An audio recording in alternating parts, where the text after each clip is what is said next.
Hey guys, thank you so much for tuning into this incredible interview. Today I have the pleasure to interview Piers Thurston, a law student turned brand manager turned life and transformational coach with over 20 years of experience in the industry. Piers actually hosts transformational experiences for individuals, executives, and teams. Having coached clients from Kraft, Coca-Cola, and Ford, Piers' ability to bring change speaks for itself. An incredible review from the president of a psychology company, in her own words, Piers has the ability to sprinkle gold dust of clarity on a group. So we're super excited to have him on the My Flash Funding channel, to hopefully bring some clarity in you all's trading journey. Piers, thank you so much for joining us. We're so thankful to have you, man. Well, Blake, thank you for that intro. That's very kind of you, and absolute pleasure to be here. I love talking about what I do, so any opportunity I'll take, and hopefully I can sprinkle some more gold dust for people who are listening and tuning in now or later. Absolutely, absolutely. To kick us off, one thing that I was researching you, all week and listening to your podcast at the gym and everything, and man, like so many things that you say resonates with me. And, even we were chatting a little bit earlier and you said, before psychology, right? I know this is something that is so important in the trading industry, which is quote unquote trading psychology. So I guess to dive right into it, you say we can't fix bad psychology with psychology, right? Yeah. So in terms of, a trader's perspective or a trader's journey, what's the first piece of advice that you would give them, when they're trying to quote unquote fix their trading psychology? Well, I think what I'm pointing to there, Blake, is that what we try and do is when we're not in a good place, we're not in flow, we're not having great thoughts, we're not in our mojo, we're not trading with ease, then the first place we go is we might blame the world and think, oh, it's because this is going on. But a lot of people who have an understanding of psychology would go, I don't know, okay, it's not the world, it's not the market, it's my thinking, it's my mindset, it's how I am in this moment. And then they would look to try and fix their thinking using their thinking, which is a little bit like if you've cooked in the oven a cookie and it's all burnt, and then you're like, oh, I need to make this cookie better. Oh, I'll put some sprinkles on the side or icing, or I'll scrape the burnt bit off. Now, what I'm saying is, if we recognize how cookies were made, we would just cook a fresh batch, right? So what we tend to do is take our thinking really seriously and then try and fix it using other thinking. But that's using thought to combat thought. And it's often like trying to get, another metaphor now, trying to get dry from the shower when you've still got the water on. Yes, right? That's what you said, in that interview. That's exactly what you said. The alternative, people might be going, okay, well, what else do I do? If that's not a great idea, Piers, what do I do? Well, we go one step back, one or two steps back, depending on how you want to phrase it. And we start to see what we are, all of us and any of us, before the psychological self kicks in. Now, this is just what 6-month-old babies, 1-year-old infants are already, right? Before their psychology is kicked in. And once we go back to that, and it can take like 5 seconds, if we recognize what that is, we come out of our psychology, we see that what we are isn't a culmination of all our thoughts and behaviors and our past and this kind of stuff. We see that we are a blank piece in any moment. We see that we are the infinite potential of the universe, if you want to go grand on this, in any moment. And anything within our psychological self is already finite. It has to be. Take a thought, right? So if you look at one thought, is that infinite or finite? A thought, of course, is a contraction down to one piece of thinking. It's the same as our imagination. So I used to always think in my early coaching days, the best way to have a great future was to imagine it. And there is some accuracy and helpfulness in that, because it's better to think, hey, it's going to be okay today than, oh my gosh, it's going to be a disaster. But your imagination is made of thought coming from your own personal hard drive, probably. So it's still a limitation. Whereas if you were to take that hard drive analogy, would you rather operate from your hard drive or the cloud? Well, the cloud's bigger than the hard drive, right? So if we can see that our thinking is helpful at one level, but it's not where we want to leverage true resourcefulness, flow state, and performance. There's something to see, recognize, reveal before that. And that's what I point to with quality of mind and before psychology. So when you're cooking the fresh batch of cookies, right? Mm. Number one, we're still going in the oven. We still need the heat, right? I don't know if this is hitting on that analogy, but it's what came to mind. Yeah, go for it. But it's almost like the recipe might be different, right? Well, if you can see that in the metaphor, the oven would be like consciousness, right? Yes. So it's always on, actually. Yes. The oven, right? And what turns up in the recipe will be determined by years and years of programming and conditioning, and just what is the universe, most of which we don't really understand. I mean, science now knows most of it's dark matter and it doesn't understand it. So there are so many millions of variables that are determining the recipe. It looks like we control them all. We don't. But let's just take a very simple thing in nature, right? So a tree drops a leaf, right? It has 1,000 leaves, I don't know, 10,000 leaves, and one just drops off. Now, why did that leaf drop then in that moment and fall in that way on that spot? We would go, that's nature. Yeah. People might go, oh, it's to do with barometric pressure or whatever, you know, but really, we don't really know why it did it in that second and it fell just like that. And out of the way, the same thing that's doing that is doing why a particular thought may occur or not occur for us in any moment. Now, the only difference is that we would have a conditioning that would possibly determine what thoughts turn up for us, depending on our aperture in any moment. But still, what conditioned us in the first place was also that infinite nature. So it wasn't like we did that. So we have to start to see that we're not really in control of our own mindsets in the way that we would like to be. And a lot of our suffering when people are suffering, mild or major, is because we're resisting the isness, right? We're resisting the presentingness of what's going on in perception and thought and sensation. And it's that self-identification and resistance that causes the suffering, which causes us to come out of flow. And then when we come out of flow, we then judge ourselves for being out of flow. We resist more, and the vicious circle continues. If we come back out of our psychology, system resets, aperture opens, resourcefulness comes in, off we go. So how do you tap into that, right? So, right, the recipe, I guess, does need to change in terms of basically you're saying or what I'm getting from it is basically we have almost a fog in a way, right? Like right behind the fog, which quote unquote is a psychology, is the resourcefulness that's tapped into collective consciousness or infinite resources, like, you know, your internal God within you.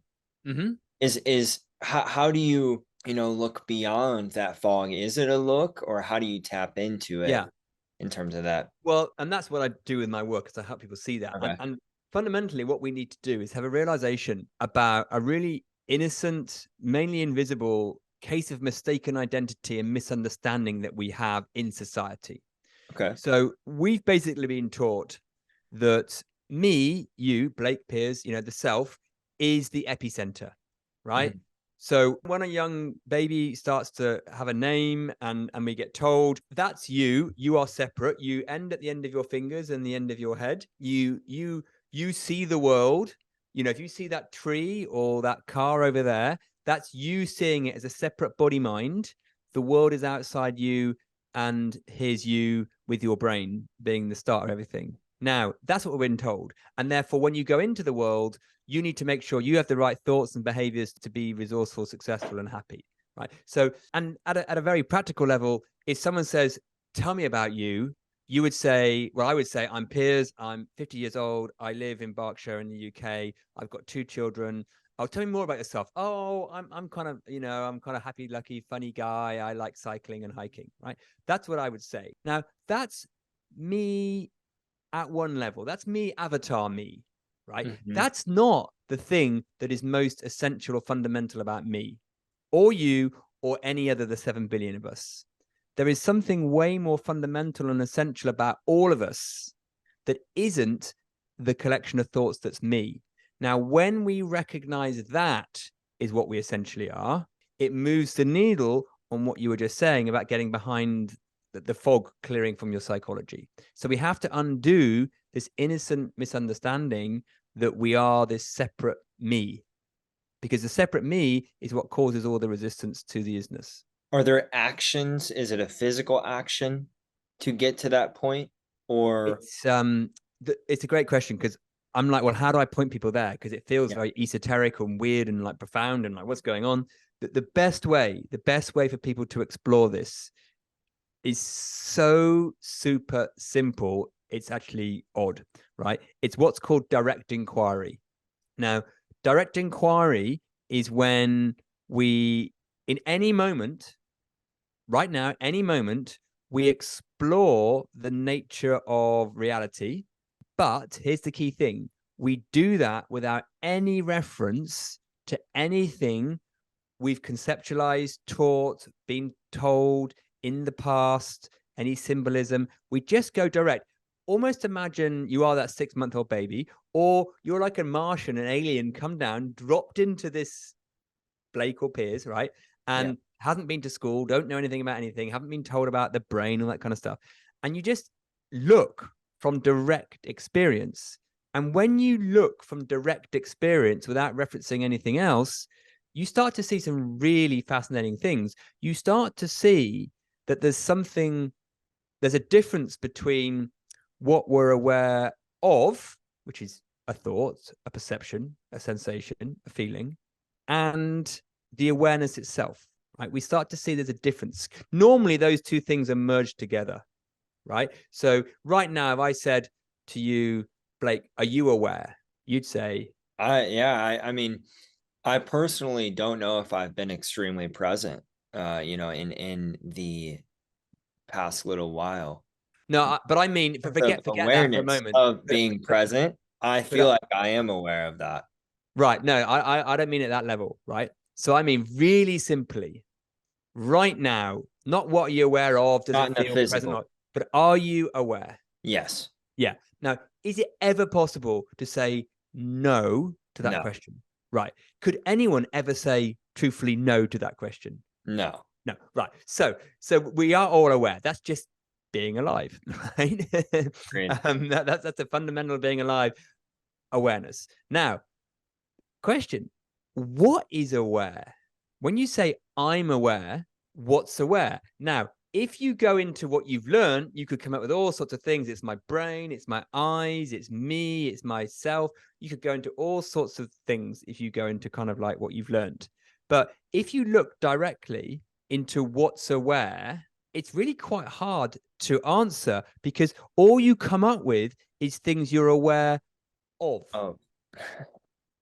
And I'm not saying what are you aware of, which could be Blake or my eyes or my brain. No, that you're aware. So what's the bit that's before the of? Right? Yeah, So I've always, in terms of being aware of awareness, right. is so like in everything that I've been taught about awareness is like sometimes it's hard to comprehend. And I'm kind of trying to explain this for the traders as well. But it's like being aware of awareness, sometimes it's like, all right, well, couldn't I be aware of that awareness that's aware of that awareness now? Yeah. Or does it ever end? Or is it only one level kind of thing? Or so I'm curious your thought on that, or like and also your answer, Well, what cleans it? You're absolutely right with that, because you Mhm. could just go back. But what cleans it up is doing this, as I say, in a direct inquiry way. Because when you do this in a direct inquiry way, right, which is Okay. literally just look in the moment, actually explore it rather than think about it, right, which is what we Okay. normally do. Someone says, "Oh, think about awareness." Let me think about awareness, and that's our Yeah. thinking about it rather than experiencing it. When you experience it, it doesn't take long. I actually mean like seconds Yeah, I to would agree. to recognize, oh yeah, if I take away everything that I think, perceive, feel, and sense, there's just this space, and that's just a word, right? It's just a Yeah. still alive space, and that's it, right? Yes.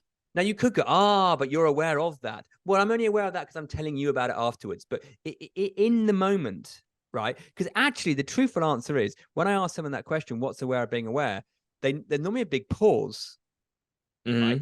And that's the most truthful answer there is. The pause. That right? nothing. Because there's like and then the mind goes, well, say something. We're on a YouTube here, you better say something. Okay, I'll say whatever. But actually the pause is, there isn't anything, right? Well, there isn't anything in form, right? So then we start to go, well, okay, the other question to ask ourselves is, what is essential and fundamental about us? And what I mean by that is, what never ever changes. Now, I can tell you many things that change. Thoughts change, perceptions change, feelings change, sensations change. They come and go. They come. You've probably had 50 in the last 10 minutes, and so have I, right? Just in, out, in, out, in, out. Now, we would go, oh, yeah, but I don't change. Me, Piers doesn't change. Well, okay, think about it. Just in the last few minutes, have you always constantly been experiencing Blake? No. Yes. What you'd say you have, and in the last 5 minutes, you've always had a Blake thought there? In terms of like my personal identity, no. But I do think Blake himself, or the consciousness within Blake, take away Blake, him, that consciousness is experiencing. Right. I'm going to make a bit of a technical distinction here. Okay. So I would get that the consciousness is there. That consciousness is not within Blake, right? Okay. Because are you aware of Blake? Blake the physical? Yeah. But that's after the word of, right? Yes. Right. So therefore, it can't be the thing that's doing the awareing. So there is something aware of Blake. I hear you. Now you could call that Blake, right? But just to confuse things, right? But normally that's a thing that when you're 12 months old, you're told, by the way, your name's Blake. Oh, yes. I'm what? I'm Blake. Okay, must remember I'm Blake. I'm Blake. I'm Blake. Right? Because the babies don't have that sense of identity when they're first born. It's not essential, right? It comes in. So there is something that's always there, and we could call that awareness. We could call that consciousness.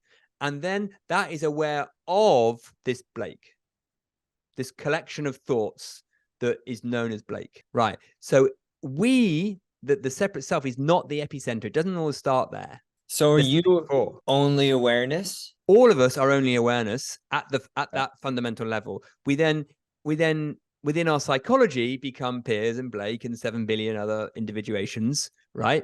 But that Piers and Blake is never a static fixed entity. It's never an entity, right? It's not a thing that is capable of having consciousness. So it's a really key distinction. This Blake doesn't have consciousness. Blake appears in consciousness. That's true. Yeah, we're basically a collective, or I guess more so a question for you, is that consciousness a collective, gathering of that awareness's experiences? Or would you say it's more so the collective conscious, basically all experiences together, even though I'm not aware that some person in, Europe is doing this exact thing right now? Right. Kind of thing. Well, a nice metaphor that a really smart guy called Bernardo Kastrup uses, and I really like this, is take the metaphor of water as consciousness and whirlpools. So if you look at a lake or a river or whatever, there's some water, and then you might see these eddies, these whirlpools, these little spinny bits, right? Yes. Now, is the whirlpool made of water? Yes. Yeah. Is it separate to the water? No. No. But it has its own activity. Yes. Right? Its own spinning. And if you imagine a lake's got 7 billion, just a round number, that there's a number of people on this planet, that's what it's like. So the consciousness is all the water that every 7 billion of us, and plus all the animals and all the other stuff is, right? But it's individuated. It's not separate. I would call it individuated down into our whirlpools. And the whirlpool is like the activity of the localized individuated mind, which then creates this kind of veil, which is the reason why you can't necessarily read my thoughts or the other 7 billion thoughts, is because we're individuated. And actually that's helpful, because it would be very busy if you had, it would be not only your thoughts, but 7 billion more. I mean, like, right, I'm going to run through these, right? But the reason why sometimes people have an experience of true empathy or connection or love or togetherness or oneness or whatever you want to call it is because we're all the same water. Yes, you said an incredible, I don't even know if it was a paragraph or a sentence, but basically in one of your podcasts, I love what you said. Basically, we all see each other in each other, and that's almost how you know you're one, right? Because you can watch a YouTube video and you've never spoken to this person, but you feel something, you feel close to them, right? So it's that collective awareness that I am very similar to them, right? Maybe Yeah. we all like comedy because we're all, in a way laughing at the experiences, whereas sometimes we take them seriously, whereas are they serious? And you can see that turning out beautiful ways. So like, let's say you go to a sports match. Let's say you're a real soccer fan, right? Okay. Or a tennis fan. And one of the players, it doesn't even have to be on your team, right? Does an amazing shot. I mean, it's just like, and everyone in the crowd will go, whoa, Yeah. right? And then your mind goes, no, but he's not on my team, right? But the first moment is a recognition of that collective oneness coming through the Yeah. brilliance of that tennis shot or the beautiful free kick and or whatever. And it's just a gasp. It's like or when you see someone So good. singing or dancing or a child playing or a puppy, we see that oneness there. And that oneness is us, right? It's hidden behind the fog, right? But that's why we love those experiences when we get blown away by some awe. The same with a beautiful sunset or whatever it is, and it just takes our breath away because in that moment, that self, that made up, it's not made up, but that emergent psychological self has disappeared, and we recognize the true nature. And when we fall in love, it's the same. When we fall in love, it's not actually the two selves getting together. It's a dissolution of those two and some oneness happening. Man, that's just so beautiful. So beautiful. And like I don't know if you've ever seen the movie Soul. Oh, Is good the name Disney though. movie Soul. I highly recommend it for you, Piers. It's almost exactly what we're talking about here, where basically the disillusion of the suffering, I guess. Like love makes you forget about those things in a way. Right. Because I guess I get like it's almost like you said, the fog, right? Yeah. Whenever we do tap into that awareness of oneness, it's the fog, like maybe you're in the fog in the physical, but like your eyes could see this beauty of Right. And that can happen in any context. So to bring this back to the practicals of trading, right? So yeah. when you're in flow state, you feel kind of connected to what's going on in the market. You feel, and there's also what's lovely is a neutrality to how the trade will go, right? So you will trade from obviousness because you've got some muscle memory of knowing how to do this stuff, right? So it's not like you're like a newborn infant with nothing. You've got some conceptual memory, and you will see an obviousness of buying, selling, whatever it is. There's actually in that moment of neutrality of how it goes, and that will be a beautiful experience. Then contrast that to when someone really gets in there thinking, "Oh my God, is it the right time to buy or sell? Shall I do this? Oh, what did you do that for? I lost that much yesterday. I've got to recompensate that. My wife's going to have a go at me. I'm, All of it. right? And those two experiences, someone can have one of those at 10 a.m. and the other one at 2 p.m., right? And the difference between the two experiences is in what we're self-identifying with, right? Are we self-identifying with the avatar self, the That's one good. that's got to solve the world itself, right? Or the one that is the vessel, the capacity? That's the difference. And it's super practical. As well as being profound and beautiful, it's practical. Very simple. It's almost as if like, am I going to try and exert me onto this, or will I let consciousness do its thing today? Right. Or And what? actually, a practical question I get people to ask themselves is in any moment, right? If they're feeling a little bit not quite engaged, you ask yourself a question.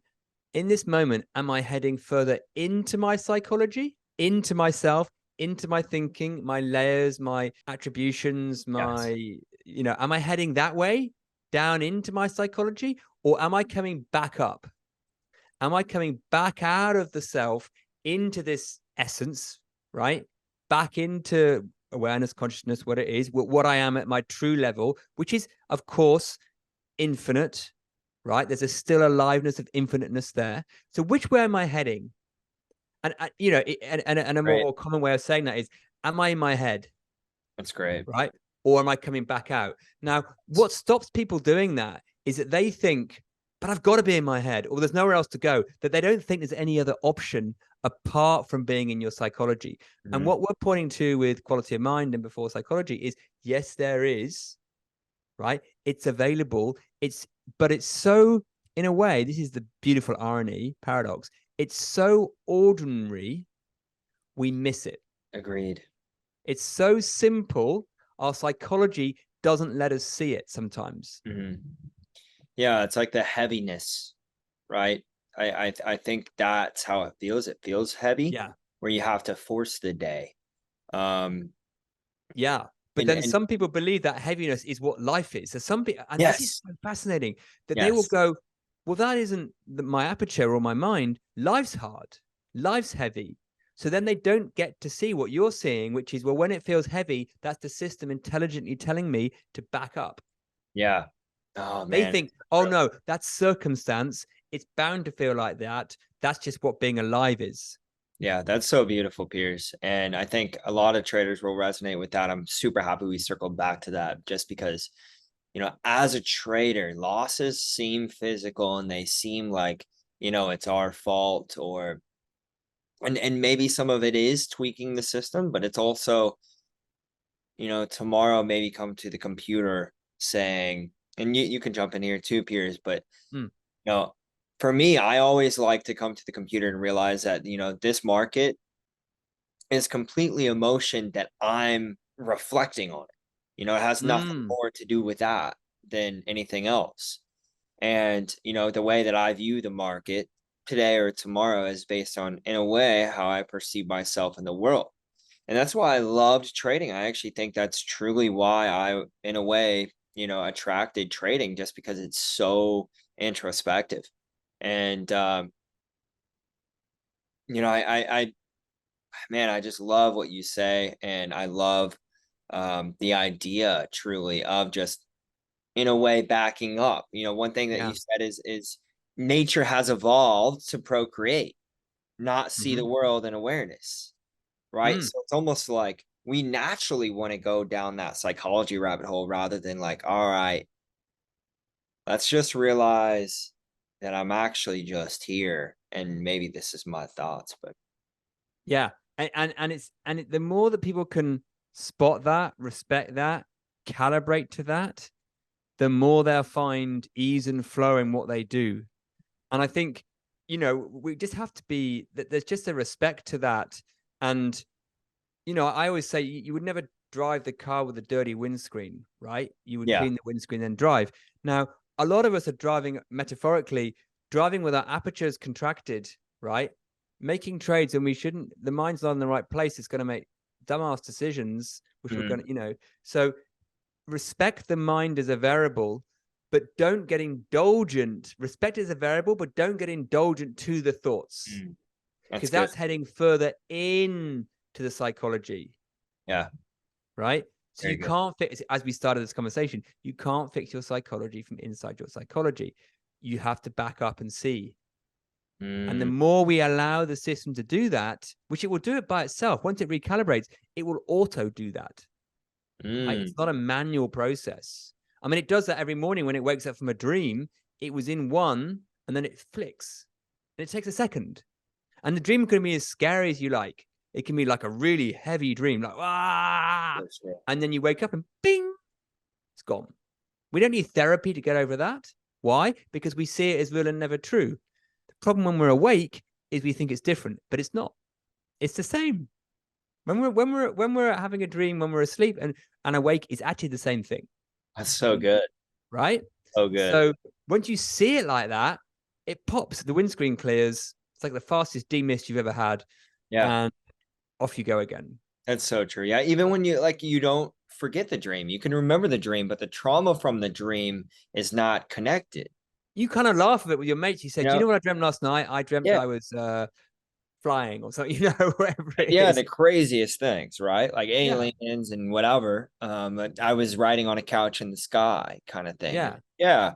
If that actually happened, it would be severe trauma, right? But like, yeah, why? It doesn't have to be. That situation wasn't, quote unquote, traumatic in itself. It was basically how we yeah.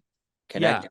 And I think another thing we do as a society, particularly men, maybe, I don't know, is that we don't let the system feel, right? So the system consciousness is dynamic, it flows, it moves.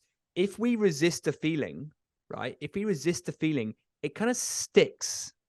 Wherever you resist persists. So sometimes rather than feel, we'll either distract ourselves with a gadget or a device or food or drugs or a habit or whatever, or we'll conceptualize our feelings and going, I'm really annoyed, I'm really angry, I'm really frustrated, but we won't actually feel. Now, the Mm. the system's designed to feel.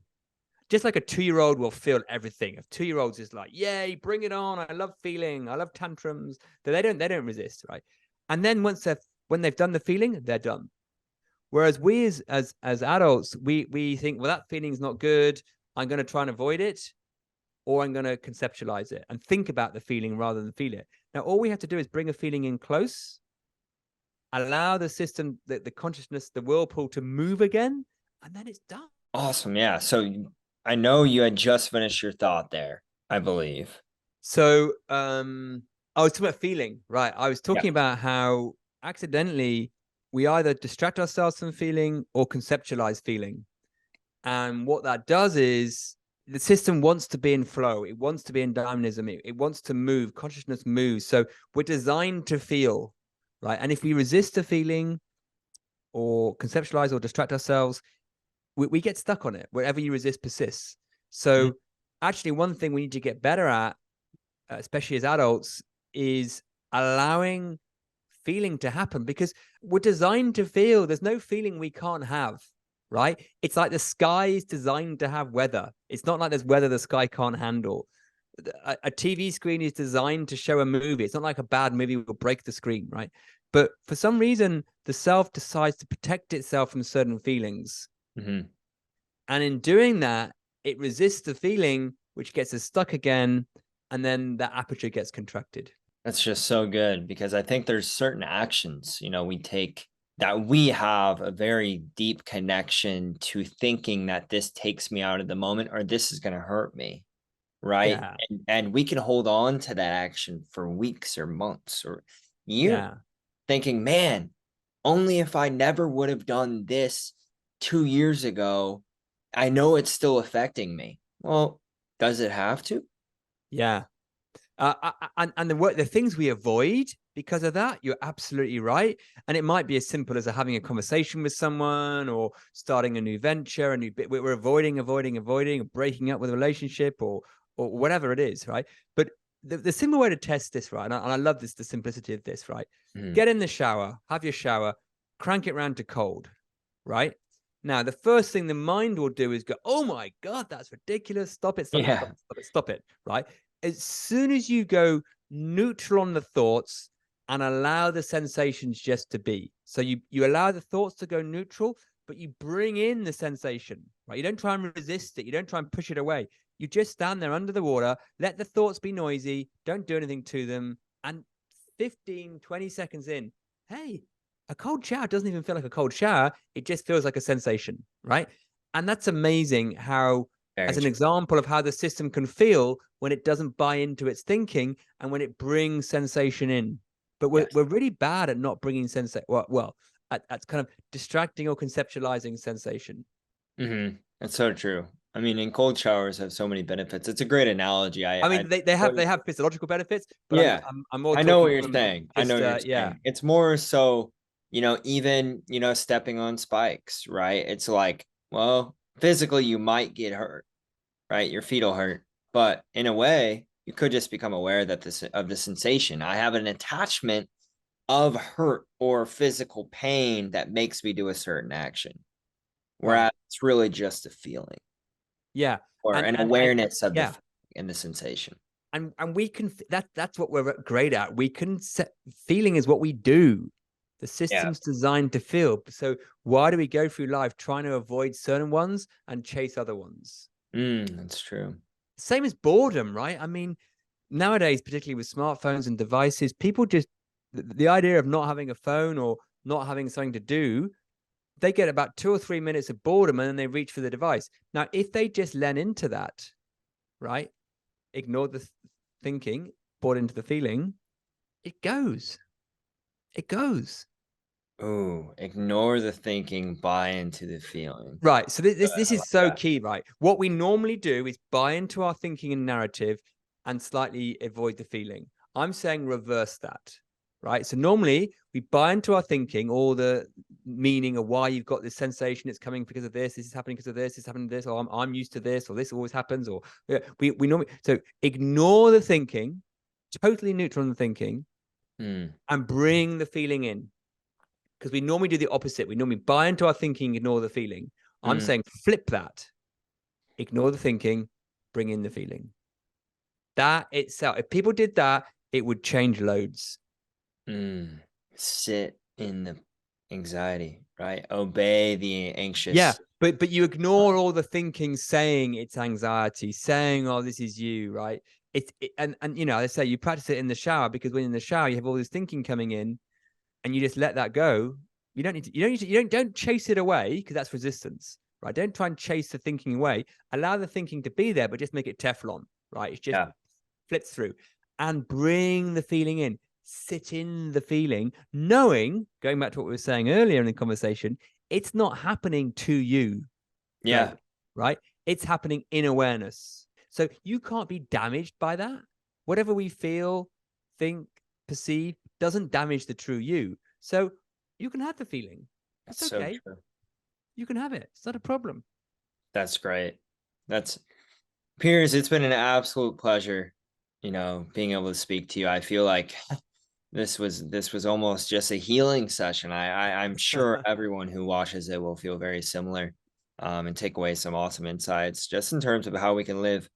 In a way, I feel lighter. I feel lighter speaking to you, and I'm sure people will feel quote unquote lighter after listening. And in a way, bring it back up, open up the aperture of the lens and realize, what is actually happening? Is this happening to me?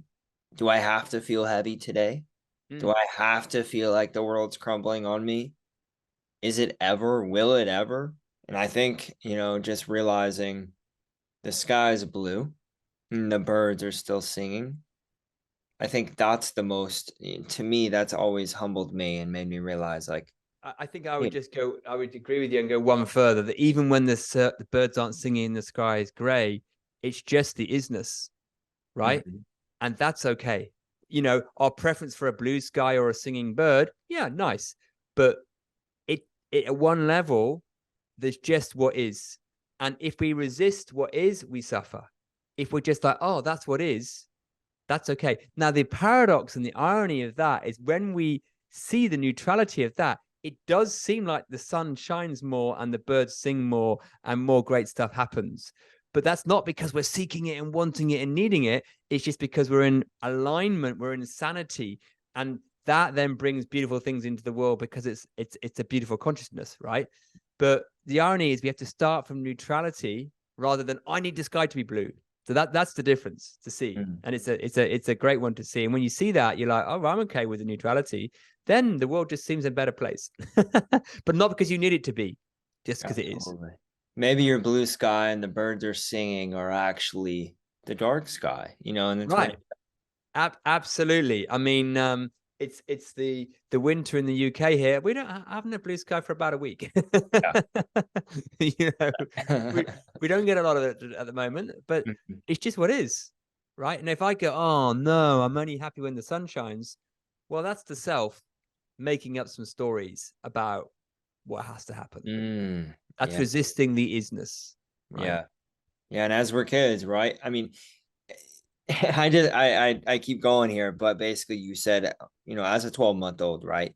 They don't know their name, they don't know what color they like, none of that. And as a kid, you go outside when it's raining and it Yeah, seems blissful, right? But as we grow older, the rain and the gray skies, it changes. So yeah, it's interesting. There's an obvious difference once you learn an identity and attach yourself to those perspectives. yeah, yeah. It becomes a paired attribution. So it Yeah. looks like there's a cause and effect. When that happens, this happens. When that happens, this happens. And at one level in the world of form, there is a cause and effect. If I drop an egg, it will probably break, right? There is a cause effect at that level. In the laws of physics, there's a cause and effect, but there isn't cause and effect at the level of consciousness. It doesn't operate like that. There's no, but we like it to think the same cause and effect laws that are linear and work in the game of engineering and physics operate at consciousness. They don't. It's a completely different realm, if you like. So That's we so confuse the two. absolutely awesome. Well, thank you so much, Piers. I really appreciate it. And I'm sure the listeners are going to, really appreciate all of the advice that you've given. You're very, very wise, very knowledgeable. And such an honor speaking to you. I feel, just be honored to be in your presence of such a Well, that's very beautiful kind of soul. you. That's very kind. And Pleasure. I would extend to people, if people are curious at what I've said, drop me a message, check out the Absolutely. podcast, the YouTube, whatever. I as I said at the beginning, I'm happy. I love talking about this. So if anyone's Yes. genuinely interested and wants to know more, I make myself as available as I can, and I've got a bunch of resources. So just all you have to do, right? This is the biggest thing I'd say to the world: be curious. Look Like that. before what we know, right? That curiosity is beautiful. So go before what we know, before psychology, have a look there, explore it, and you will find, woof, there's some real game-changing stuff there. Amen. But Yeah, thank you for having me on. Really enjoyed the conversation. Love the absolutely. space you're coming from. Good luck with everything, and thank you. Thank you so much, Piers. If you guys want to get in touch with Piers, all of his socials are and his website are in the description below. And leave a like, comment, and subscribe for the chance to win in this video's giveaway. So thank you guys so much, and talk soon.